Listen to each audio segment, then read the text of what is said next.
Pernah nggak sih Anda lagi dalam percakapan penting yang taruhannya tinggi, tiba-tiba emosi meledak dan akhirnya Anda menyesalinya? Nah, hari ini kita akan bedah sebuah kerangka kerja yang bisa mengubah itu semua. Oke, jadi begini alur pembahasan kita.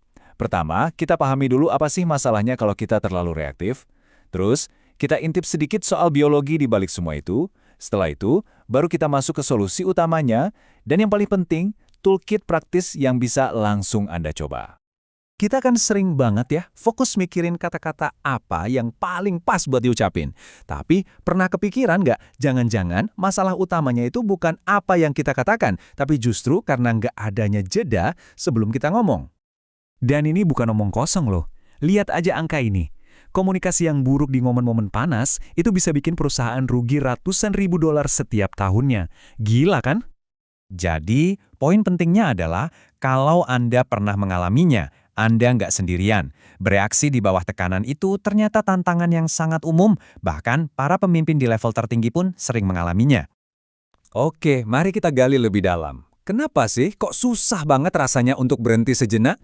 Nah, ternyata ini bukan soal kelemahan karakter. Ini murni soal biologi. Yang menarik adalah tubuh kita itu punya dua sistem yang saling bertentangan. Anggap saja yang satu itu pedal gas, yang langsung tancap gas waktu kita merasa terancam. Nah, yang satunya lagi itu pedal rem, yang tugasnya bikin kita tenang dan bisa berpikir jernih. Saat kita lagi dalam percakapan yang menegangkan, otak kita itu nggak bisa bedain loh antara pertanyaan sulit dengan, katakanlah, ancaman fisik kayak dikejar harimau. Makanya, respon standarnya ya cuma tiga ini, melawan, kabur, atau dia membeku. Nah, kalau biologi kita sudah disetel untuk langsung bereaksi, terus gimana dong caranya kita bisa mengambil alih kendali? Jawabannya ada pada sebuah konsep yang kelihatannya sederhana, tapi dampaknya luar biasa. Kutipan ini adalah kuncinya. Di antara pemicu dan reaksi kita, ada sebuah ruang kecil. Nah, di dalam ruang itulah letak kekuatan kita untuk memilih respons yang berbeda, yang lebih baik. Jadi yang kita bicarakan ini bukan sekedar diam pasif ya. Ini adalah sebuah latihan aktif, semacam pergantian pemain di dalam pikiran kita. Kita secara sadar menukar sistem saraf yang reaktif dengan sistem saraf yang tenang dan logis. Dan kerangka kerja untuk membantu kita melakukan ini bisa diringkas dalam satu akronim yang gampang diingat, SOFTEN. Yuk, sekarang kita bongkar kotak peralatan SOFTEN ini. Ada apa saja sih di dalamnya yang bisa kita gunakan untuk menciptakan jeda tepat di saat kita paling membutuhkannya? Sebenarnya, kerangka kerja lengkapnya punya 6 praktik. Tapi hari ini, kita akan fokus pada 3 contoh utamanya saja, supaya Anda bisa langsung dapat gambaran betapa praktisnya alat-alat ini. Oke, yang pertama dan paling fundamental adalah S untuk sensasi. Ini adalah syarat utamanya. Kita harus belajar mengenali sinyal-sinyal fisik yang dikirim tubuh saat kita mulai merasa terancam. Misalnya rahang mengeras, dada terasa sesak, atau muka mulai panas. Nah, itu adalah alarmnya, tanda bahwa inilah saatnya untuk jeda.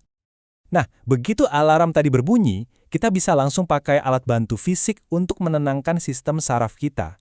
Itulah own your discomfort, atau akui ketidaknyamanan Anda.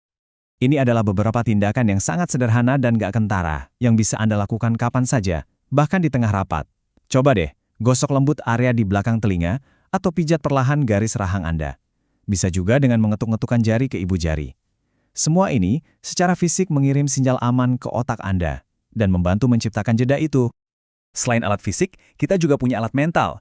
Inilah N, untuk need to say atau yang perlu dikatakan. Ini adalah kumpulan frase spesifik yang bisa kita katakan pada diri sendiri untuk memutus siklus reaktif tadi. Caranya, coba ucapkan dalam hati kata-kata seperti tenang, tenang, tenang, atau reset, reset, reset, atau ajukan pertanyaan ke diri sendiri. Gimana caranya supaya masalah ini terasa lebih sepele? Obrolan dengan diri sendiri yang seperti ini sangat ampuh untuk menghentikan spiral emosi dan membantu kita mendapatkan kembali kendali. Jadi, yang paling penting untuk diingat adalah bahwa ini semua bukan sekedar teori. Ini adalah sebuah keterampilan yang harus dibangun melalui latihan yang konsisten.